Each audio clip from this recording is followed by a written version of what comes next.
Assalamualaikum warahmatullahi wabarakatuh. Waalaikumsalam warahmatullahi wabarakatuh. Alhamdulillahirabbil alamin wa bihi nasta'inu ala umuri dunya waddin. Wassalatu wassalamu ala asyrofil anbiya'i wal mursalin wa ala alihi washabihi ajmain amma ba'du. Pertama-tama marilah kita padatkan puja dan puji syukur kita kehadirat Allah Subhanahu wa taala yang telah melimpahkan rahmat, hidayah, dan kesehatan kepada kita semua pada malam hari ini sehingga kita masih diberikan kesempatan, kesehatan dan rezeki untuk dapat hadir pada diklat pelatihan nasional pendidikan karakter pada malam hari ini. Salawat serta salam tak lupa tetap kita junjungan kepada Nabi Agung kita, Nabi Agung Muhammad SAW, dan kita nantikan syafaatnya di yaumul qiyamah nanti. Amin. Sebelumnya perkenalkan, nama saya Hendrik Kurniawan. Saya di sini selaku moderator dari pelatihan nasional yang diadakan oleh Guru Pembelajar Indonesia. Tema pada malam hari ini yaitu pendidikan karakter, membangun sosial emosional siswa, implementasi P5 kurikulum merdeka. Narasumber yang bersedia hadir pada malam hari ini Ibu Nita Priyanti, SPD MPD. Beliau merupakan dosen Universitas Banten Jaya.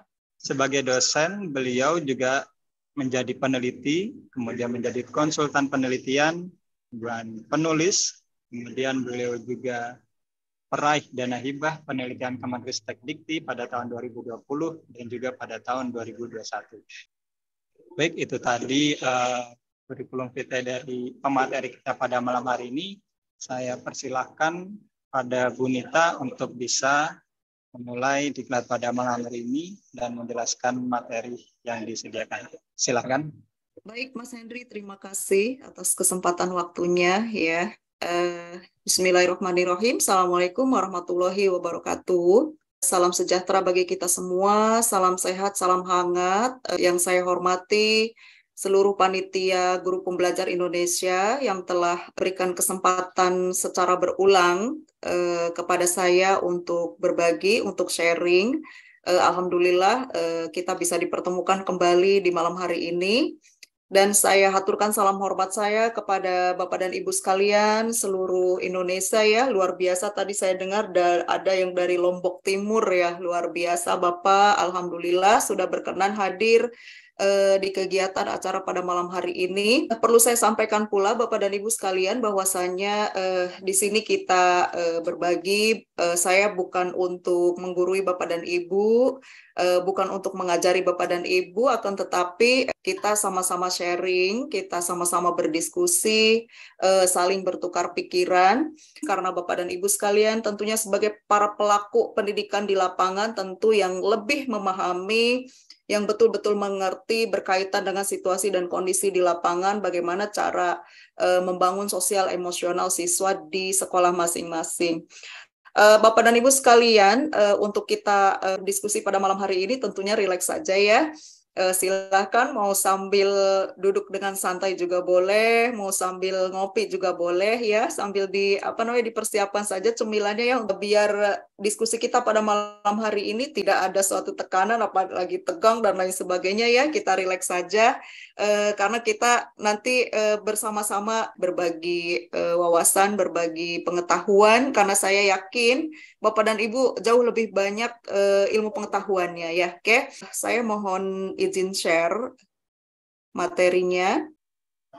Tema kita pada malam hari ini berkaitan dengan pendidikan karakter, membangun sosial emosional siswa ya. Tentunya saya rasa ini sudah tidak asing lagi ya Bapak Ibu ya, ketika kita membahas berkaitan dengan tema ini sudah dilakukan, tentunya dipraktekkan oleh Bapak dan Ibu sekalian, saya yakin ya di sekolah masing-masing, karena memang ini sangat penting sekali kita membahas berkaitan dengan tema pendidikan karakter yang berfokus kepada sosial emosional siswa. Kita sama-sama Bapak dan Ibu untuk membahas ya berkaitan dengan tema pada malam hari ini. Oke. Perlu saya sampaikan Bapak dan Ibu sebelumnya bahwa tujuan kegiatan kita pada malam hari ini bahwasanya peserta kegiatan dapat memahami makna penting pendidikan karakter, bagaimana membangun sosial emosional siswa di sekolah. Lalu kemudian tujuan selanjutnya peserta kegiatan dapat memahami bagaimana penerapan pendidikan karakter membangun sosial emosional siswa di sekolah. Nah, adapun menu diskusi kita pada malam hari ini berkaitan dengan apa itu pendidikan karakter, apa itu sosial emosional, apa saja kompetensi sosial emosional, lalu kemudian bagaimana cara menerapkan pendidikan karakter sosial emosional siswa di sekolah. Nah, inilah bahan menu diskusi kita. Mari kita simak secara bersama-sama dengan rileks, dengan posisi santainya, Bapak dan Ibu sekalian. Bapak dan Ibu sekalian, dalam kurikulum Merdeka, tentunya kita tahu bahwa dalam pembelajaran itu bukan kepada ketuntasan materi, melainkan berpusat kepada siswa. Nah, ini sudah berkali-kali disampaikan bahwasanya memang di kurikulum Merdeka itu yang diharapkan bukan kepada ketuntasan materi, tapi kita sebagai pendidik berfokus kepada para peserta didik kita. Nah, kita sebagai guru tentu tidak perlu berpikir bagaimana caranya menuntaskan materi, apalagi adanya target penyelesaian materi, ya. Nah, yang harus kita lakukan adalah memberikan kebebasan kepada siswa untuk berekspresi dalam belajar. Guru tidak lagi menjadi aktor utama di dalam kelas, artinya hanya memerintah, lalu kemudian ingin selalu diikuti perintahnya, dan di dalam kurikulum Merdeka tidak lagi demikian, ya. Dengan demikian, tugas penting bagi seorang pendidik tidak hanya mengajar, tidak hanya mengarahkan saja, akan tetapi bagaimana membentuk pola pikir peserta didik kita dalam memanage tentunya, dalam mengatur, dalam mengendalikan emosi, sosial emosi para peserta didik kita. Nah, kalau kita bicara emosi, Bapak dan Ibu, ya, apa yang menjadi kekhawatiran Bapak dan Ibu sebagai seorang guru tentunya, ya. Saya ingin coba Ibu Aminah, apakah bisa dinyalakan, Ibu? Bisa, alhamdulillah bisa. Alhamdulillah. Alhamdulillah, ya. Ibu, kalau kita bicara sosial emosional, apa yang menjadi kekhawatiran Ibu sebagai seorang guru? Ibu guru apa? Saya guru SD kelas 4. Oh, kelas Kebetulan 4. Dari mana, penerapan Ibu? Dari Lampung, Bu. Dari Lampung, alhamdulillah. Terima Pringsewu, kasih Ibu Lampung. sudah hadir. Iya ya, bertemu dengan saya. Menurut Ibu, apa yang menjadi kekhawatiran Ibu sebagai seorang guru?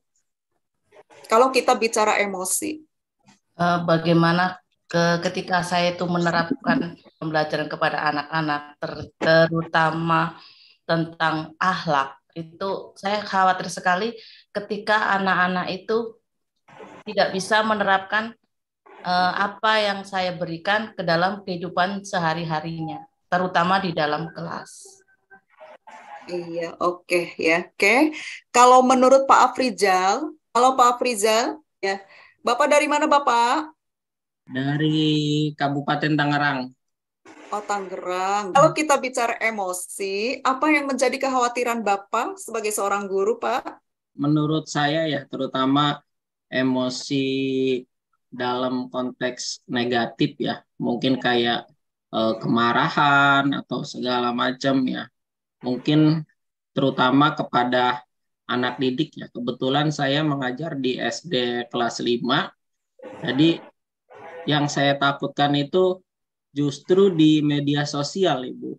Karena tanpa kita sadari, tapi kita pahami bahwa media sosial sekarang itu membuat anak-anak itu jadi cenderung lebih emosional dan juga lebih ke arah negatif lah. Karena ya tadi itu banyak orang tua yang kurang memprotek segala macam gitu.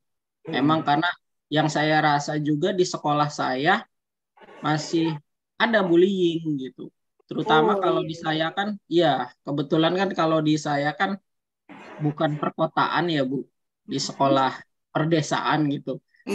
Ya, Makasih Bapak atas ya, informasinya. Nanti kita lanjut ya di siap. akhir sesi. Oke, saya satu lagi pengen ke Pak Hairul Hafiz tadi yang dari Lombok, Bapak. Iya, malam Pak. Luar biasa sekali. Terima kasih ya Pak sudah ikut gabung di kegiatan pada malam hari ini.